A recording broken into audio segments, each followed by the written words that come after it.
ನಮ್ಮ ಯಶಸ್ಸಿನ ಹಾದಿಗೋಸ್ಕರ ಹೆಗ್ಲು ಕೊಡೋಂಥ ಜೀವ ಅದು ಅಪ್ಪ. ಅಪ್ಪ ತಮ್ಮಿಡೀ ಜೀವನನ ನಮಗಾಗಿ ಸವಿಸುವಂಥ ಜೀವ ಅದು. ಜಗತ್ತಲ್ಲೇ ಮುಖವಾಡ ಇಲ್ಲದೆ ಇರೋ ಅತ್ಯಂತ ಪವಿತ್ರವಾದ ದೇವರು ಅಂದರೆ ಅಪ್ಪ. ನಮ್ಮ ಮುಖದಲ್ಲಿ ನಗು ತರಿಸೋ ಸಲುವಾಗಿ ಅವರು ಹಗಲು ഇരുಳು ಅಂದೆ ಕಷ್ಟಪಟ್ಟು ಬೆವರು ಹಡಿಸಿ ದುಡಿಮೆ ಮಾಡ್ತಾರೆ. ಅಪ್ಪ ಪಡೋ ಕಷ್ಟ ಯಾರಿಗೂ ಬೇಡ. ಹಾಗೆ ನಮಗಾಗಿ ಅವರು ತ್ಯಾಗ ಮಾಡಿ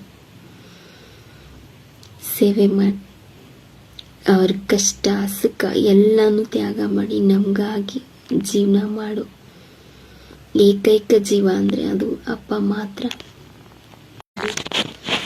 ನಮಗಾಗಿ ಹಗಲು ಇರಲು ಶ್ರಮಿಸೋ ಜೀವ ಅಂದರೆ ಅದು ಅಪ್ಪ ಮಾತ್ರ.